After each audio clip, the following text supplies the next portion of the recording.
did there to Yeah, I bring you mean, back? it's great. Just took over in the second half. Had it going.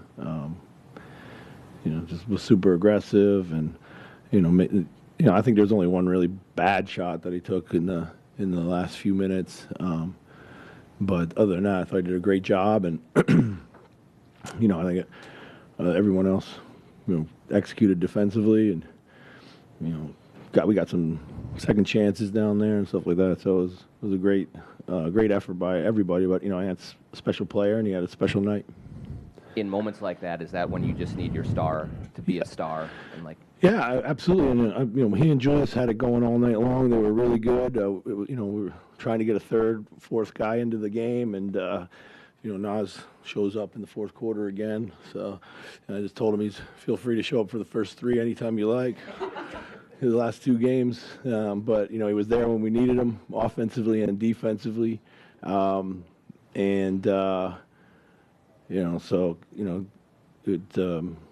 just timely baskets for sure. So. It was clear you needed offense in those last 5 minutes. Yeah. Something to make them pay for their defensive coverages. But what makes you trust a guy like Nas when he has been playing so poorly for the first 3.5 quarters there? When you got the back down, we went to him a couple times in a row. That's what you got to do. You got to get him activated sometimes. Otherwise, they'll maybe hunt shots a little bit, and the game had lost its flow. So, with the way that they were switching, I thought he could get a matchup that he could take. And then once that went in, and then I thought the next one was a top of the floor three. I was like, ATO was pretty easy. I knew where I was going to go with it, and he delivered. So. Coach, I'm not sure if the Lakers made a sub the entire second half. Yeah. The physicality of the game. Did you get the feeling or the sense that you could outlast them from that standpoint? I don't know. I mean, our guys were pretty gassed as well. We knew it was a quick turnaround for them, from Friday night to tonight. So we wanted to try to take the game as deep as possible. They had some phenomenal performances here. It says LeBron played all but a minute and a half.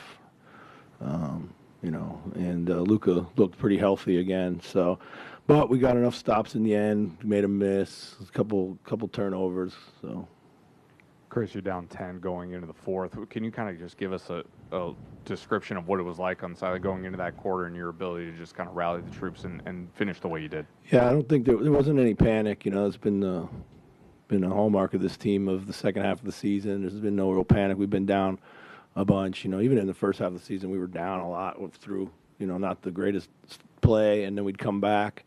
So guys always have a belief that they can come back. We just had to figure out some things defensively. That was the biggest thing to solve at the quarter break. That they were getting loose in the middle of the floor and using that as an opportunity to pick us apart from the 3-point line. So. A little bit of follow-up to what Jace was asking, but what is it about those 5 players that you've closed with the last 2 games that makes it so synergistic? I think it's a perfect blend of passing and shot making and activity. They really can play well off of each other. Probably that group hasn't played a ton together, but at this point in the season, I think they're comfortable. I think defensively, there's enough grittiness, and that's not to say that the other guys aren't, but those guys just lead with their physicality, I'd say. And then you mentioned Nas on both sides of the ball. I mean, in the crunch time, guarding out on the perimeter, the 2 main guys. That's kind of a revelation. Well, he's been a really good defender at times. Last year he was really good. This year he hasn't always had it, but tonight and in the playoffs he knows that's what we need him to do. And I thought he did a great job of just sitting down and guarding and standing up those drives. Coach, in the third quarter, you guys started blitzing Luka out of the pick and roll a little more, which kind of sparked Austin Reeves knocking down spot-up threes and Rui kind of creating out of the short roll and on that second side. Yeah. What are some of the challenges that kind of go with either shifting that pick and roll coverage, or kind of sticking with it and hoping that those defensive coverages continue? Yeah, I think a couple of those were just like Reid's by our guys, which we do give them a license to do at times, and especially in the effort to try to keep Luka off balance. But we didn't make the right rotations behind it, so I think it caught some others by surprise a little bit. That's one, and two, it's they're a hard team to put two on the ball like that because there's so much passing out there at the top of the floor with both Luka and LeBron. Everybody's one pass from a bucket, so that's a tough place to be for long periods of time. Coach, the temptation for Ant in this spot to go for it when Luka's going for it and LeBron is going for it. Yeah. It didn't seem like he forced his game until really the fourth quarter. Yeah, no. What does that say about him, the maturity to not, overlook your teammates and just force your own game? Yeah, I think he's growing leaps and bounds in that way for sure. He's always ready for the moment. He was outstanding as down the stretch, and he knows he needs his teammates. And I actually thought that there were times where we could have found each other a little bit better, but he had it going, and you could see in his eyes that he was gonna make the play, he was gonna bring us home. But early on, Julius was really good, and Ant was happy to play off of that. But we need some other guys to step up in the flow a little bit more consistently for the next series and the next game in this series and beyond. So these guys they'll do so. I know that. So. Kind of along those lines, Chris. I mean, Ant has the three-pointer haymakers there in the fourth, but he had that one, got to Nas in the middle, Jaden in the dunker for the and one.